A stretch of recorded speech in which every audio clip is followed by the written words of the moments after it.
Shalom. We are the ISUPK coming out of 1 West 125th Street, Harlem, New York, on the commanded journey of Hana. And today's topic is black men cannot afford to be careless. You see what I'm saying? Just like the old saying from the Godfather film, it said, women and children can be careless, but men cannot be careless. And that's a true statement right there. We can't afford to be careless.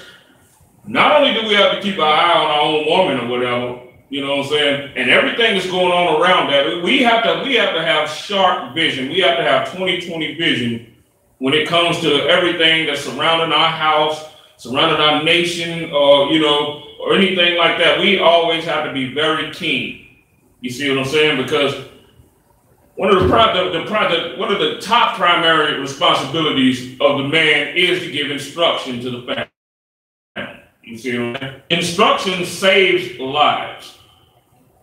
That's why we can't afford to be careless. And also, too, with the children, right? Now, when you have children, when there's children, what a lot of times what we'll do, we'll allow children to raise other children. I don't see that a lot. You see what I'm saying? Just like the youth groups, in the Christian church, everybody want to target at the youths.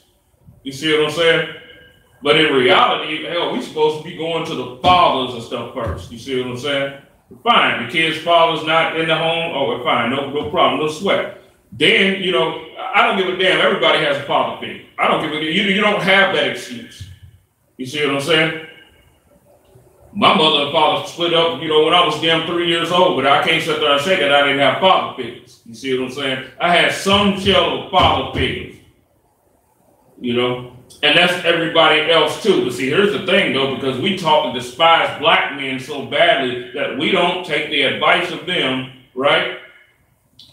We'd rather take the advice of our mothers, you know what I'm saying? The white man, of course, and the people that we grew up with. You see what I'm saying? Who are no goddamn smarter than we were. That's one of the things that we do. That's why the youth group idea, all of that stuff, that's garbage. It's garbage. You see what I'm saying? Yeah, they can go play basketball together and such, you know what I'm saying? But I know that the congregation of kids is wicked. You see what I'm saying? It always is, just like the congregation of women is wicked. There's no man overseer over that. You see what I'm saying? That congregation is wicked. You see what I'm saying? Somebody with some man with good, strong, solid discernment. See, when your kids, when they go and they play with other children, right? They should report on that. You see what I'm saying? They went out with, little Jamar went out with Dante and, the other group and everything, and they went and, what I'm saying? They went and they had to play ball and such, whatever the case. You should interrogate your child when he comes in that door. You know what I'm saying? You should be seeing, what did y'all do? Grilling him with questions. You see what I'm saying? Grilling him with all types of questions because, you see what I'm saying? He should think dad knows every damn thing. You know what I'm saying? There ain't nothing slick that I can get past. That should be in his mind at all times. You see what I'm saying? That way, when he goes out with Dante and them, he might conduct himself in a good fashion. You see what I'm saying? Now, what we're going to do right now, we're going to go into some scripture.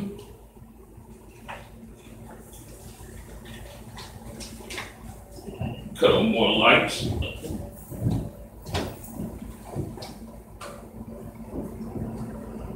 Bang, there we go.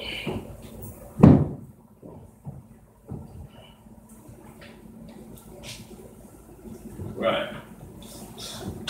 All right.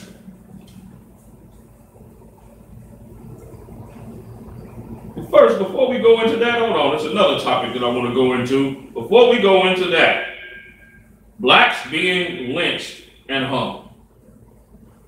This is coming over, this is going all over America, right? All of these different states, they're finding black people being lynched and hung. One was a 20-year-old sister You know, your gorgeous sister, she was lynched, right? And by looking at this sister, she wasn't the hood rat. She didn't seem to be the this and the, you know what I'm saying, and the popping of the neck and all of that stupid, retarded stuff. She didn't seem to be that. But guess what? Obviously, her ass was in the wrong place at the wrong time with the wrong people. You see what I'm saying? And by the looks of her, she probably grew up with, you know, father and mother that seemed to have, you know, good job. You know what I'm saying, and put her through school, you know, kind of lightweight, you know, brought her up in this suburban little area, and what they telling their kids, because I done heard parents tell their children this: I sent you among them to be with them white people. You better come back acting like one of them. I heard that garbage. This girl was lynched. You see what I'm saying? She got lynched by white people. You see what I'm saying? And she was a nice looking girl too. Nice looking woman, 20 years old, you know what I'm saying? Real pretty and all of that. You know, so for all these black women that think they're gonna sex their way out of oppression, right? That stuff ain't gonna happen. You know, you're not gonna sex your way out of oppression. You look at throughout the course of history, and majority of the people, a lot of these people, when you go through the course of history, you find a lot of these people that were being hung were people that were among white people, and their hearts were bent on being around white people. You don't know what the hell spirit's gonna come for. You in some type of, you know, devil bar, right? You in some type of Edomite bar full of white people, and you the only one there. You don't know when they might just decide to get a wild hair and string your ass up. You know what I'm saying? I mean, hell, I was in that situation many times, you know, but, you know, it's the grace of the Most High that, you know, that nothing like that ever happened to me. You know what I'm saying? But I know it's very damn well possible, I'll tell you that. And you know what? Here's the thing about it. They'll get off with it. It's a scripture that says, you know, you shouldn't be around a man that has power to kill. You see what I'm saying? A man, what does it mean when a man has power to kill? It don't mean that he can just shoot you, blow your brains out. Anybody can do that. But he can kill you, and he can be let off from killing you and not do a day in jail. You see what I'm saying? And hell, even if he does do a day in jail, hell, he got 3 hots in the cot, you know. He's all right. He can sit back and, you know, get himself together, and he'll get it. People, he can set up a GoFundMe, and people can, you know, raise, you know, money for his bail and his bond and all of that. That can happen with him. You see what I'm saying? That is a man that has power to kill. We should not be around those type of people. You see what I'm saying? And that is white people. And in reality, it's every other race, because every other race has the power to kill us and get away with it. So what does that tell you? We should only be around each other. It's common sense. Hell, it's not rocket science. All right, now what we're going to do, we're going to go to the first scripture.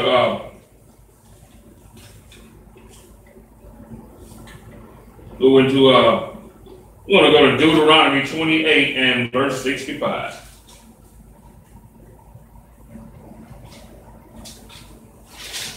It's going to be one for the codes.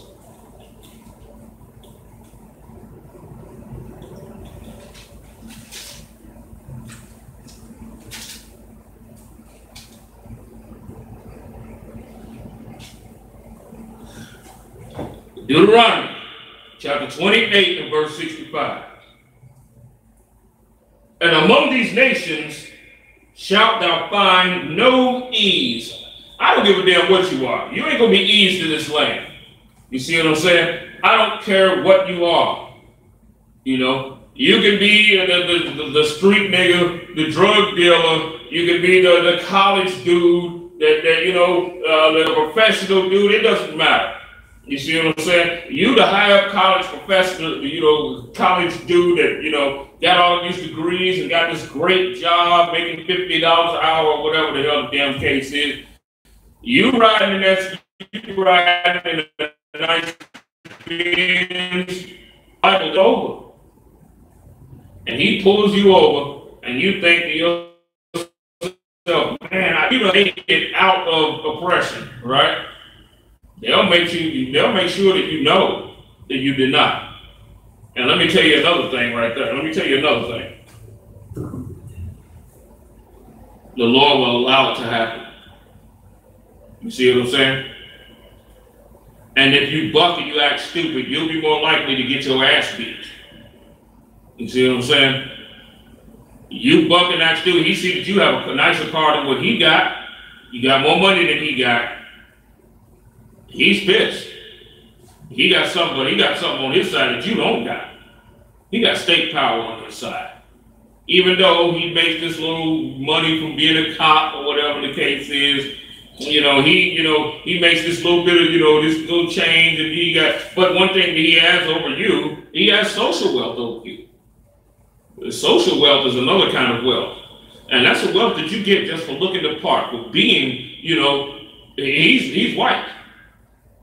Blacks have a, certain level of social wealth too. If you've been to college and you such and such, because they see that, they see you in a bow tie and all that, they be like, okay, we just might hire this nigga right here. He's a good coon. That's a measure of social wealth, but your social wealth come behind you being a goddamn slave. You see what I'm saying? It comes behind you being a slave. His social wealth comes behind him being white, period. Regardless of whether he's low or he's high. You see what I'm saying? Even the poor white trash dude that's in your neighborhood living in this, little raggedy house, white trash, Ivan's teeth gone, all of that stuff, he still has a measure of social wealth over you. Because one thing, he can go and get the unadvertised jobs that don't be advertised in the newspaper, and you cannot. You see what I'm saying?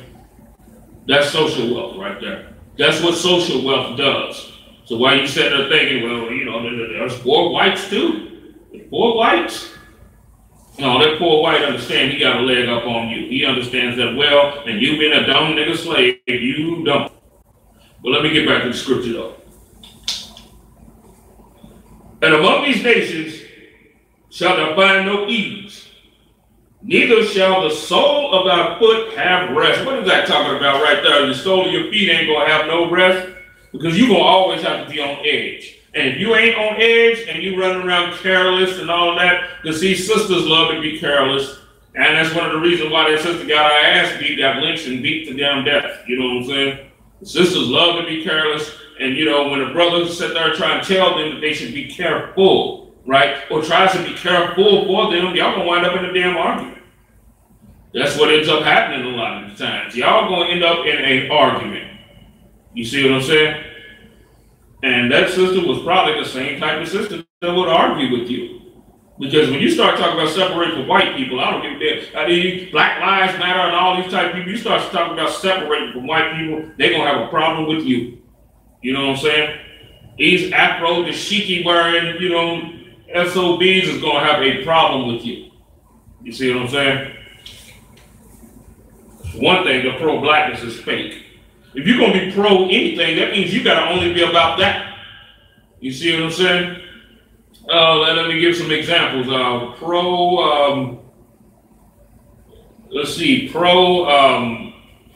Football. Pro football has everything to do with football and only gives a damn about football. You see what I'm saying? It doesn't care about everything else. Pro football cares about pro football, that's it. Pro basketball cares about pro basketball. You see what I'm saying? Pro white. I don't think I need to spell that one out for you.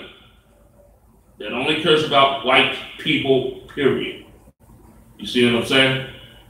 And the well-being of white people.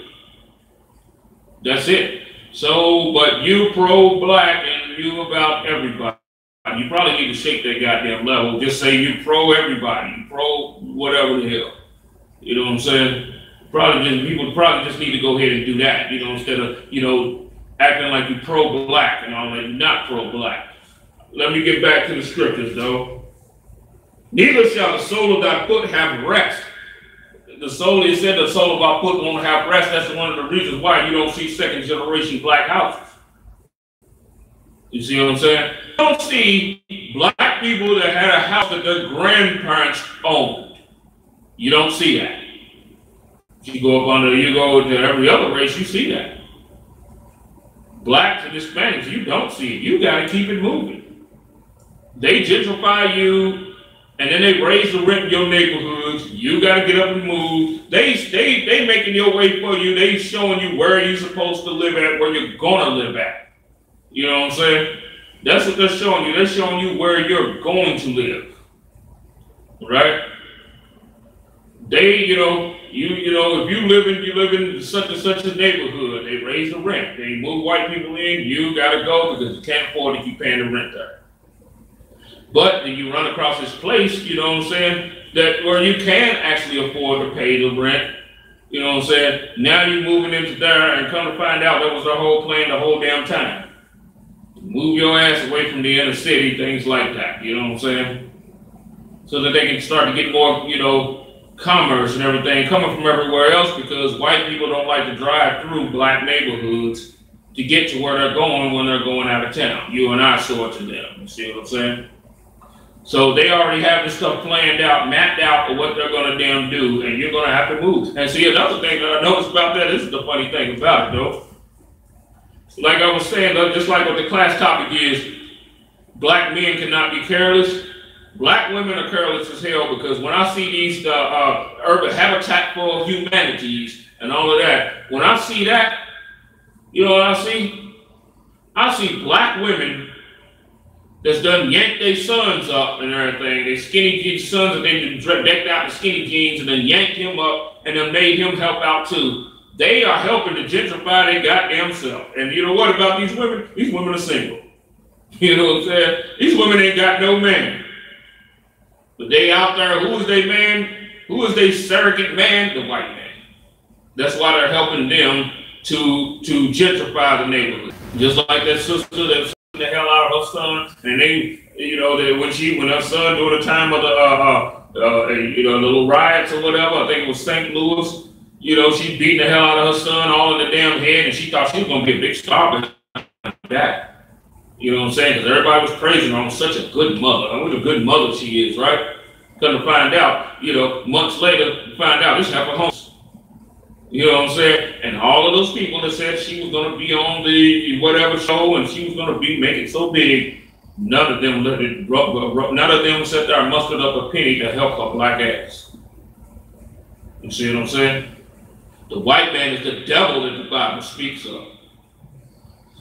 Now, let me get back to more scripture. But the Lord shall give thee there a trembling heart,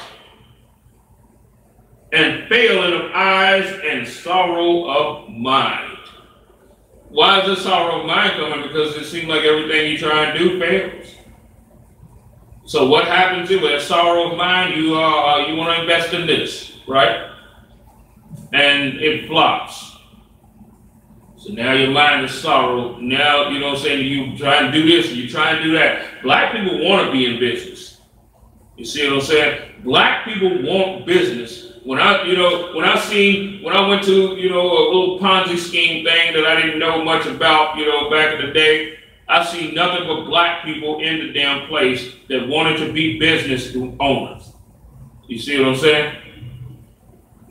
But the thing, people use that to their advantage, right?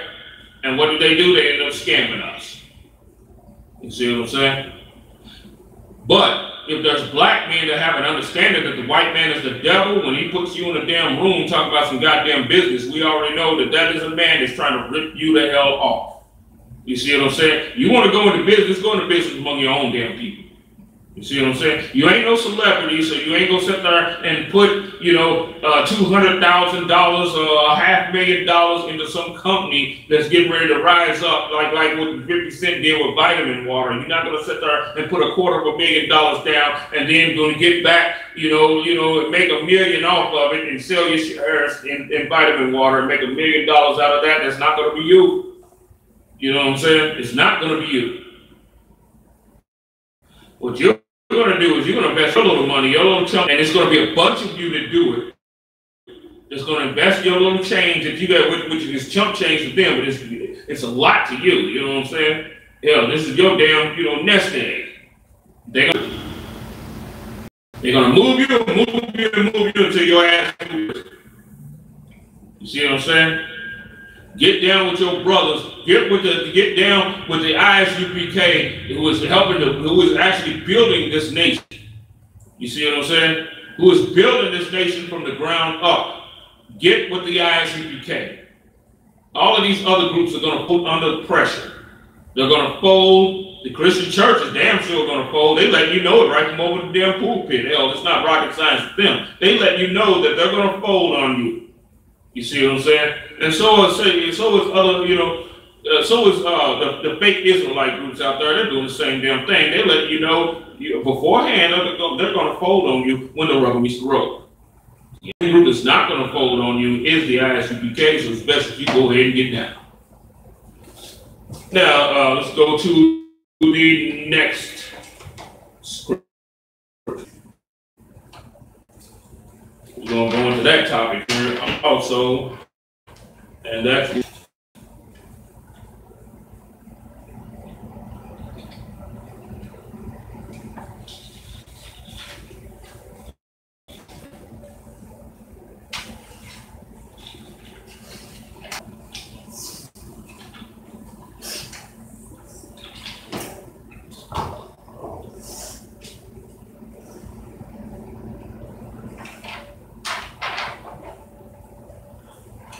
Ecclesiasticus and the Apocrypha,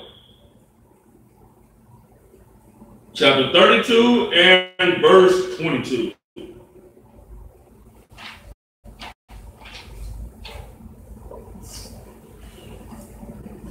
As a matter of fact, I'm gonna start with verse 19. I'm gonna give a little bit of build up here. Do nothing without advice. It says here, do nothing without advice, right here, right? You know what I've seen? I've seen women, men and women both, counsel with their children. That was an amazing thing to me to see. I'm like, hell, you got the damn wisdom and the knowledge. Why the hell you can consult with your children? Right? It's not you consult with your children based on his path, what he want to do in life. What does he want to do in life? And he say he want to be a ballet dancer, you know what I'm saying? That's a goddamn problem right there. He say he want to be, you know what I'm saying, some type of little fruity little occupation. That's a problem right there. You ain't supposed to, consult with your children. Or as a matter of fact, you're not even supposed to even you're not even supposed to even go to your children for the damn advice. You see what I'm saying? Because you go to your children for the advice, eventually they're going to start to think they're the parent. You see what I'm saying? Consult with, with adults. Right? Specifically consult with the Israelite School University. What do you think I ought to do about this? Your dumb ass lived twice as long as him, and you coming to him with that. You see what I'm saying? Do nothing without advice. And when thou hast once done, repent not. You can set a purpose in play. We're going to do this, we're going to do that. Set that purpose in play and don't turn from it, because it's going to make a pattern of you just not, if you're being double-minded and being light on certain things. You see what I'm saying? It's going to start a pattern. Once you took advice, you had counsel concerning this thing, and this thing is solid or whatever, roll with that. You know what I'm saying? Roll with it. Not unless you hear, like if you're an ISUPK and you hear somebody that's above you say, stand down on that, then you stand down. You know what I'm saying? You ain't got a choice with this man is above you, so you need to stand down off of that. But as long as you give him the go ahead and do what the hell it is you plan on doing. Go ahead and stick with it. You see what I'm saying? If you sat there and you on your fourth weekend and reporting your 90 days to get into the ISUPK, you stay solid with that and you do what the hell it's supposed to, you do what the hell you're supposed to be doing. Get on in there. Be solid with something. You see what I'm saying? You don't want to come off as being indecisive if you're a leader. You see what I'm saying?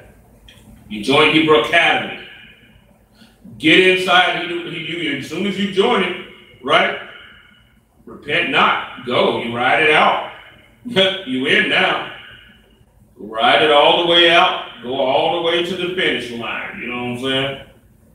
That's what you do right there. You see what I'm saying? Stick with it, be solid with what it is that you're doing unless you're told to stand down by somebody that's over you. Go not in a way wherein thou mayest fall, and stumble not among the stones. Don't go in a way that you know that you can damn fall. You see what I'm saying? I mean, that stuff's pretty much self-explanatory right there. Be not confident in a plain way, right? A way that seems good, because the scripture that says there's a way to a man that seemeth good, but it ends in destruction, all right? I'll take a slight break before I go into this point right here.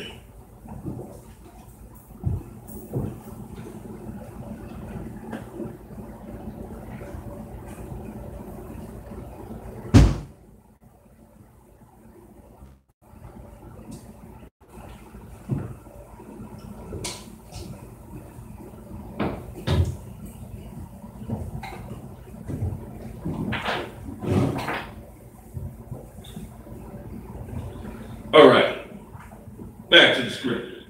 And beware of thine own children. Always understand your children. You got 20 children, right? You got 4 or 5 wives. You got 20 children. Know those children. Beware of them. Especially if you're a man, you know, because as the ISUPK grows, we're going to become powerful men for now. You see what I'm saying? We're going to become mighty men, as we're mighty men right now, but the world's going to see us as being mighty men, right? Yeah, we're going to have many wives. You see what I'm saying? Some of us are going to have 7, 8, 9, 10 wives, right? And you're going to have children with a lot of those wives, maybe not all of them, but some of them at least, right? Know those children. Make sure you know them, because if you don't, there's trouble lying ahead. You might have certain children. I don't fully agree with this, but I heard an old man say one time. He said, "Hell, you can have a bunch of damn children, a bunch of damn kids, and only 1 or 2 of them make you proud, but the other ones you wish you never even goddamn had." Yeah, I heard an old man say that one time. You know what I'm saying? I mean, that can be, that can be true, but see, here's the thing: that man wasn't really diligent. You know what I'm saying? In knowing his children, you got to know them. You see what I'm saying? You got to know your kids. You see what I'm saying? You got to know who has the potential to do what, and who this and who that. You know what I'm saying? Who should you know what I'm saying, give your, put a lot of trust in to handle your business once you're gone, because, as the destiny of everybody's going to return to the dust. It's made from it, and you go back to it. You see what I'm saying? You have to have your successors, and most likely those successors will be your sons, because we're going to be great men. So these are things, these fundamental things that we're going to have to start to learn. You see what I'm saying? And really be, really knowing your children. A lot of times we let them vibe with stuff and things that we should check them on. You see what I'm saying? And a lot of times the things that we don't check them on, and they're growing up to be monsters. Let me get back into the scriptures. And beware of thine own children. In every good work, trust thine own soul, for this is the keeping of the commandments. Because once your soul is saturated with the commandments, now you can trust it. You see what I'm saying? Once they're so ingrained in you so well, to even, you know what I'm saying, it just becomes the fabric of your being. You see what I'm saying? To where you get to the point, that's the whole purpose, to the point where you can't help but to keep the commandments. You see what I'm saying? That's what Christ died for, is to get you in the position to where you can not keep the commandments. That's how you turn from death to life right there. All right. Now what we're going to do, we're going to go into Ecclesiastes chapter 30 and verse 1. Ecclesiasticus.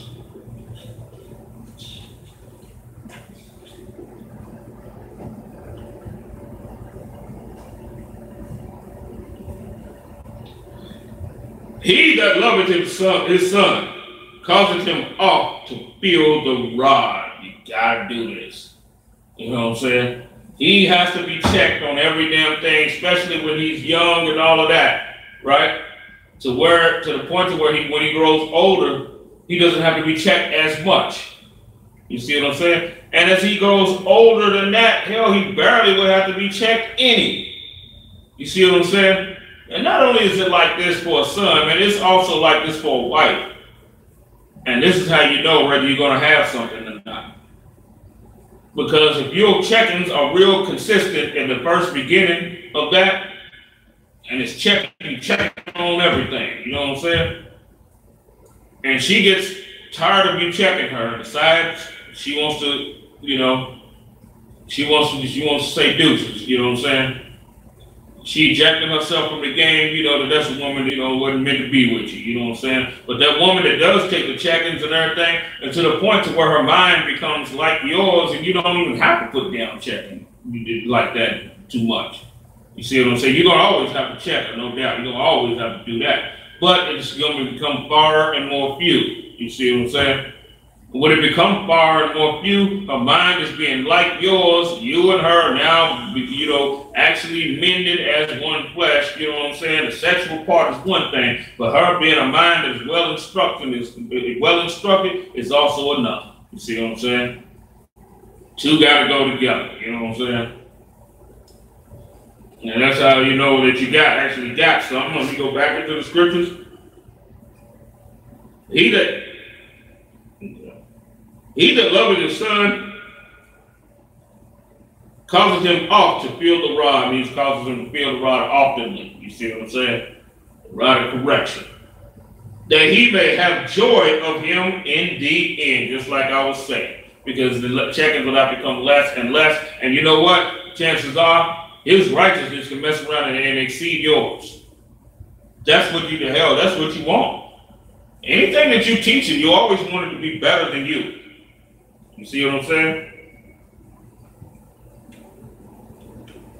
Me being an officer of 5,000, when I teach the men that are up under me, I'm teaching them not so they can be just like me, that they can be better than I am. That's the whole purpose of teaching somebody something any damn way. You see what I'm saying? If you don't want them to be better than you, what the hell are you doing? You know what I'm saying? What are you doing? That's what it's supposed to be about, is to making that person better than you. You see what I'm saying? So that the people that he teaches will be better than him. And so on and so forth. You see what I'm saying? All right. He that chastises his son shall have joy in him. Man, this is something that we got to do. This is why black men cannot be careless. The things that, you know, it hurts you to do it and keep on, you know, checking and correcting. The same thing with with a woman. It hurts you to have to correct her and such, and eventually y'all end up in arguments, and what ends up happening is a lot of the times a man ends up kind of bowing down a bit and letting her by, but you lose it. You lose it. Once you start to come by and start to let her by with certain things, they are now losing. You see what I'm saying? Because what she's going to do is she's going to gain more strength off of you, knowing that you don't want to argue anymore. You see what I'm saying? Try something. You talking to your woman, you know what I'm saying, and she's like, well, I don't like the way that you talking to me. I mean, I understand what you're saying, but the way that you delivered it, I just don't like it. And when you start to talk soft to her, right? If you got a silly woman, watch what happens. She's going to be the one to start talking loud. You see what I'm saying? She's going to start loud talking you. So what does it tell you about her? That she was just seeking to weaken you so that she can get the power. That was a power struggle. That's all that was. So what you do, hell, you start back talking fiercely like what you was talking down before. You see what I'm saying? I don't give a damn. Make her, when you see that, because if she was actually a real woman, what she would do, she'd see you talking nice to her, and she would start talking nicer, you know what I'm saying? And that would be that, you see what I'm saying? Because she would do what she say that it is that she says you should do. You see what I'm saying? But instead, you got a silly, wicked woman. What will she do? She will raise her voice.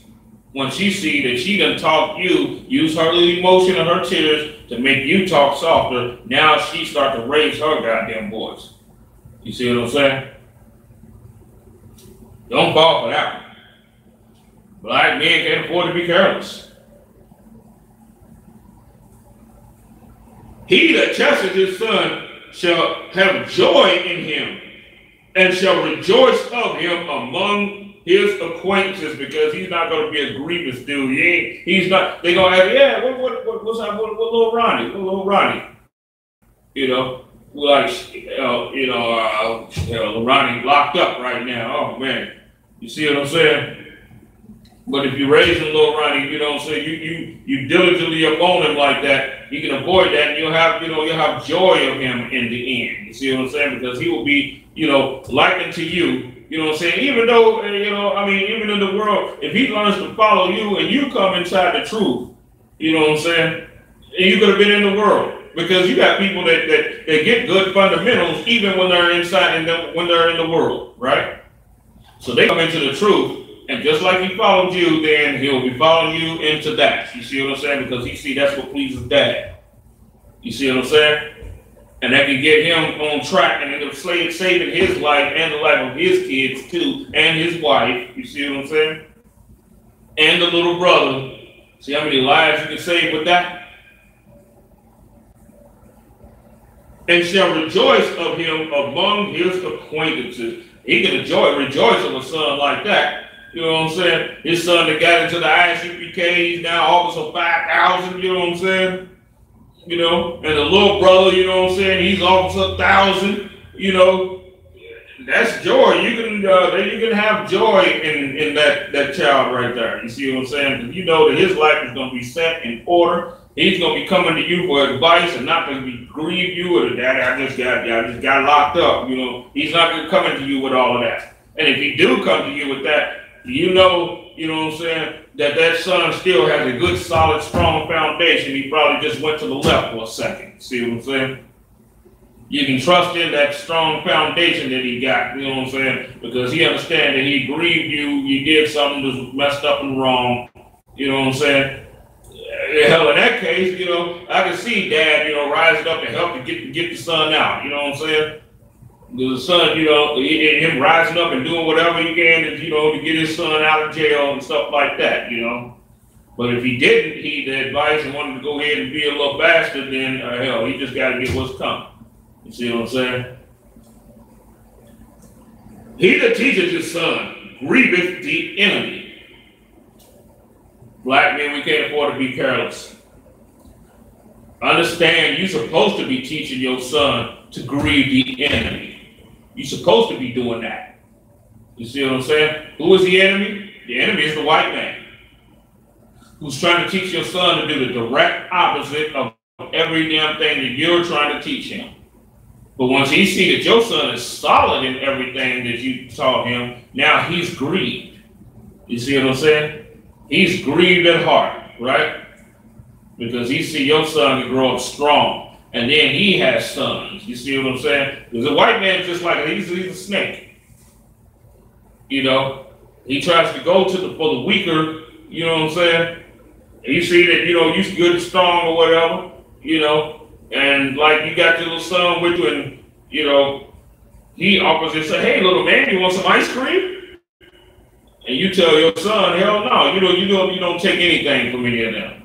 You see what I'm saying? And he's gonna, in his mind, he's gonna think, damn, he's oppressing this child because he won't let me give him some ice cream. You see what I'm saying? In reality, what he's trying to do, he's trying to take over your damn family. And for all of you, brothers and sisters, that have Edomites that you call family, white people that you call family, understand something. He's wicked and evil, and he's still your goddamn enemy. I don't give a damn if you grew up with him. Y'all are inherent enemies. You see what I'm saying? Y'all are inherent enemies. He hates you. You know what I'm saying? His father hated you. His father's father hated you. So what the hell you think he do? I don't give a damn how many blunts y'all smoke together, how many holes y'all knocked off together. You know what I'm saying? I don't give a damn about that. That's still your damn enemy. And here's the thing, your mom and your aunties and all of that will love this little white dude like he's an angel. You see what I'm saying? Like he's an angel sent from heaven. Well, black women are. He's just an angel sent from heaven. He's like he's my white son. Bullshit. That's not your son. And that ain't your family. You're funny because he in your family, but you ain't in his. Wow. You see what I'm saying? He that teaches his son grieveth the enemy, and before his friends he shall rejoice of him. Though his father died, which is the death, like I said before, which is the destiny of all of us, yet he is as though he were not dead, because his son is just like him. You raised up in the law, statutes, and commandments, a hardcore one West ISUPK soldier, and you got a son to grow up just like you. That's going to make the enemy sad as hell, because he knows that his son also is going to be like that too. He's going to influence and he's going to impact the world. You want to fight the white man, you do it that way. You see what I'm saying? You want to fight against that white man. It grieves him. You try to come at the white man with the sword like you're going to have a carnal battle with him. He loves that because he loves any opportunity that he can to kill you. You see what I'm saying? Because he understands something that you don't understand. He's a man of the flesh. He understands that he's a man of the flesh. You see what I'm saying? And you fight him in a fleshly carnal battle, you are likely to lose, because he is the man that was on the earth that was blessed with the sword. That's why he's on top right now. You see what I'm saying? For he has left one behind him that is like himself. While he lived, he saw and rejoiced in him. And when he died, he was not sorrowful. He left behind him an avenger against his enemies. Who is the enemy? Like I said before, the enemy is the white man and all the heathen nations. You see what I'm saying? An avenger, if that man dies, you know what I'm saying? He has a son that is just like himself, and it'll be as though he had not died. You see what I'm saying? That's like they looking at this man, you know what I'm saying, living again and again and again, and that grieves the hell out of the enemy right there. You see what I'm saying? Because that father's not his reputation and all of that, you know what I'm saying, and his renown and everything is not blotted out. The earth is actually still here through his sons.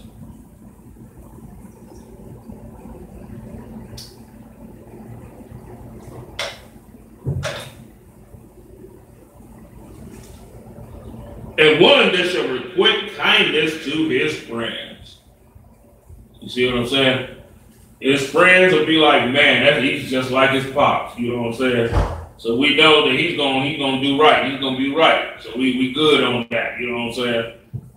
And those men, you know, should be his advisors. You see what I'm saying? Those men right there should be that man, his advisors, which we seen in the scriptures where this also went wrong. You see what I'm saying? Because there was a certain man that did not take the advice of the old men that was with his father, right?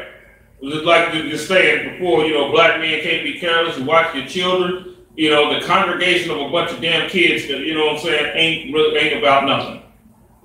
You see what I'm saying? And don't mount to a hill of beans, right? And it also causes them to go against the older brothers, like the older brothers that don't know nothing. You see what I'm saying?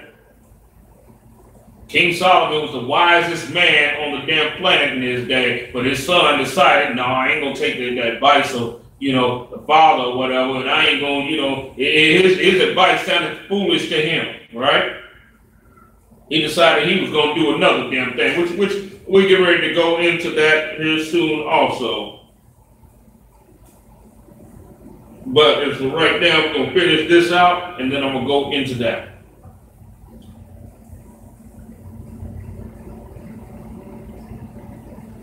He that maketh too much of his son shall bind up his wounds, and his bowels will be troubled at every cry. Every time this little kid, cries, because he'll cry a lot because you done spoiled the hell out of him. You know what I'm saying? He's gonna be a little, you know what I'm saying? A little, this little boy king, is spoiled as hell and crying all the damn time, and the father's bowels is gonna be, son, what's wrong, man? What's wrong? What's wrong? No, ain't no damn way you should be like that. What's wrong? And you know why he's crying. You know he's crying because he's damn spoiled and he's used to getting his goddamn way. And here you go, bowing down, son, come on, man. Now that son becomes a father, and you become the goddamn child. You 250-pound child, and this little 50-pound little dude, you know what I'm saying, is now ruling over your dumb ass.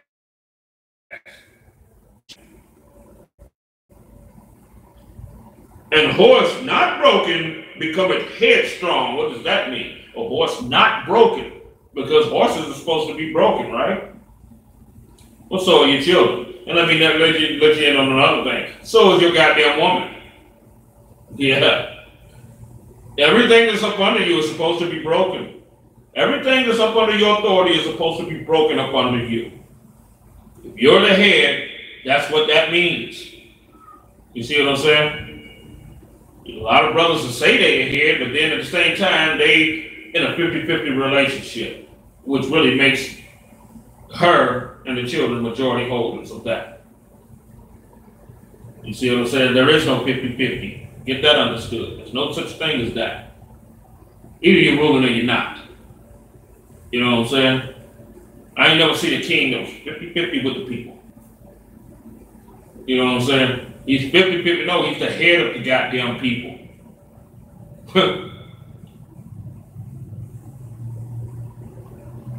And horse not broken becometh headstrong, and a child left to himself will be willful. He will be, what do they say? What's the saying? Oh, they just strong will. What do they call hard-headed people in the world?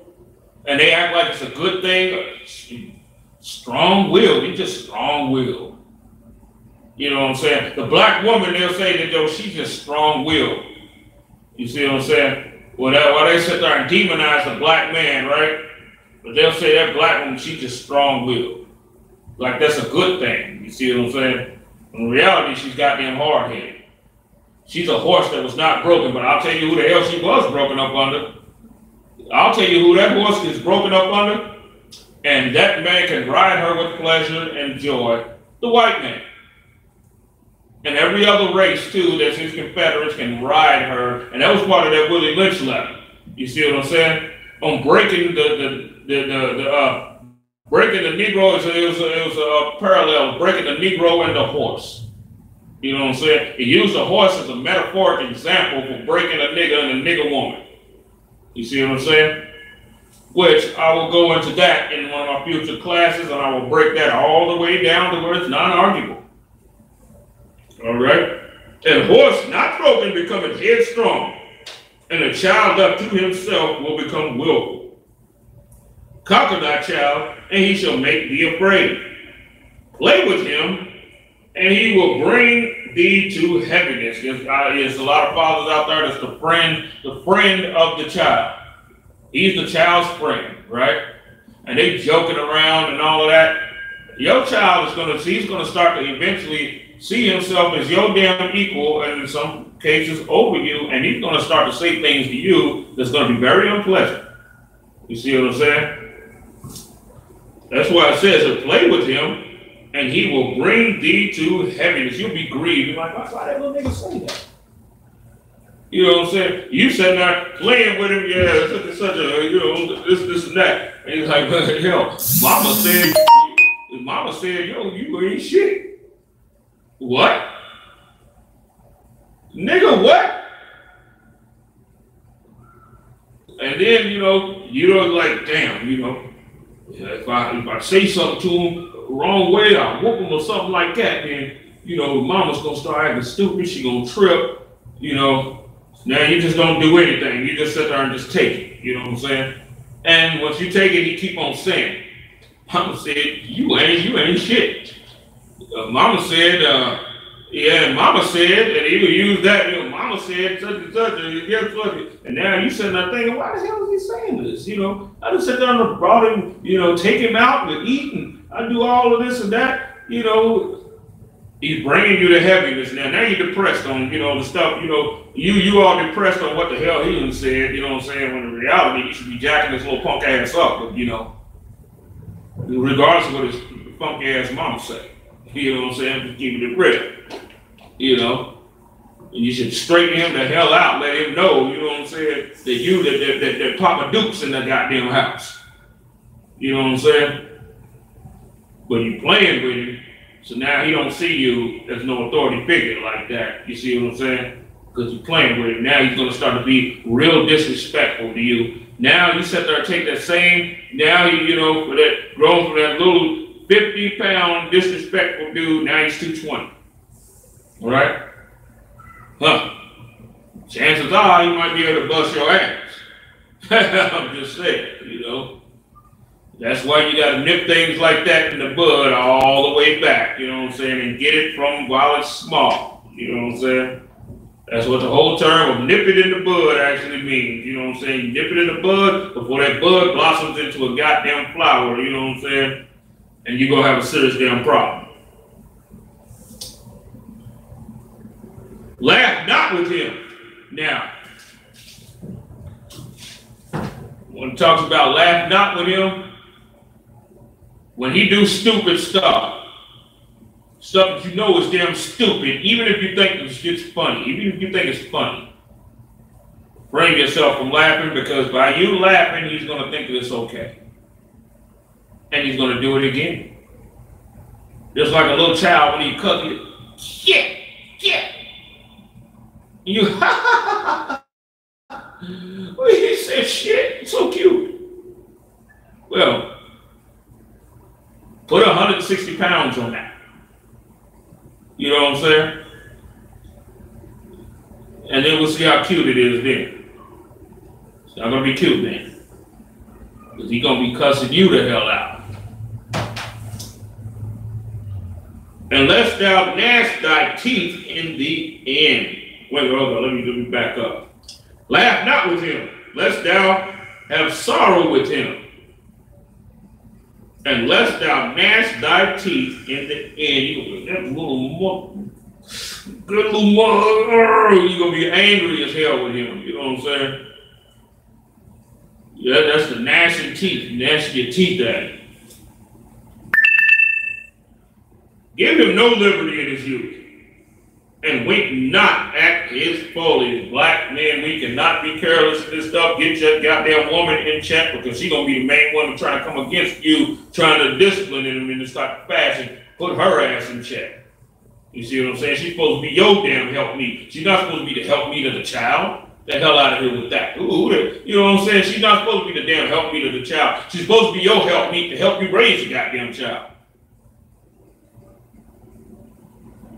Bow down his neck while he is young, and beat him on the sides while he is a child, lest he wax stubborn. Now, this beating him on the sides and everything, well, since it's, you know, practically illegal to actually whoop your child now, you got to find more creative ways to punish that child, which would be the same thing. Take away the goddamn Xbox. You see what I'm saying? Take away what he loves. You know what I'm saying? To where you can't do it for a week or so. Find ways, try to be creative when it comes to finding ways to, you know what I'm saying, let him know what the hell's up. Right? And be disobedient unto thee. And so bring sorrow to thine heart. Chastise thy son and hold him to labor. Make sure he got something to do. You know what I'm saying? Have him cut that grass once a week. Have him doing this, have him doing that. You know what I'm saying? Keep his mind, you know, in the labor and all that. If you have a business, make sure that he's definitely helping you out with that business. And see, this is another foul thing that I've seen also too. Well, the child does not take on the profession of the father. You see what I'm saying? That is a bad thing. Christ was a carpenter just like Joseph. You see what I'm saying? If the Apostle Paul had sons, or if he had sons, they would have been tent makers just like him. I don't give a damn what else they branched themselves out to do. You see what I'm saying? You're a bricklayer, you're some type of worker, this and that, your son should be into that same damn thing, hold his behind the labor. White people do this. You see what I'm saying? Why you got a white man that's a bricklayer? His son gonna know how to lay bricks. You see what I'm saying? It's awfully funny. The only time we understand this is in sports. We play basketball, we'll force our goddamn son to play basketball too. We play football, we'll make sure that he play football. But if you're a bricklayer, then, well, he can pursue his own dreams. Here's a ball. Even if he wants to play basketball, fine, no problem, but his ass should know how to lay them bricks too. You know what I'm saying? He should know how to lay them damn bricks, right? So by the time the basketball is over, say he went pro, right? He could have the know-how of everything, or how to build a house and everything, and go right into a construction company based on what the hell you taught him when he was young. You see what I'm saying? And it's not optional. I don't give a damn if he don't like laying bricks. I don't give a damn. You shouldn't give a damn about that. His ass is going to be laying them goddamn bricks. You see what I'm saying? That it is not up to him. You choose his way out. You choose out his way. You lay his path.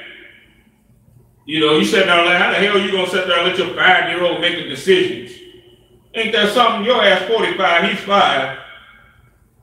And you say, whatever you decide, son. You taking counsel with him like he's on your goddamn level. You know, 40 years, his goddamn senior. What the hell? Are you serious? God damn. But that's the stuff that we do. He should know what you know. You working, you a welder. You have 10 sons, they asses should know welding.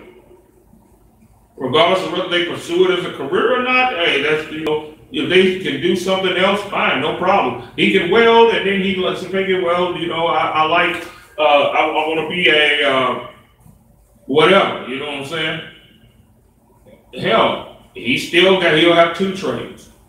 You see what I'm saying? He'll know how to weld, and he'll know what it is. You know, he can be gifted in something else.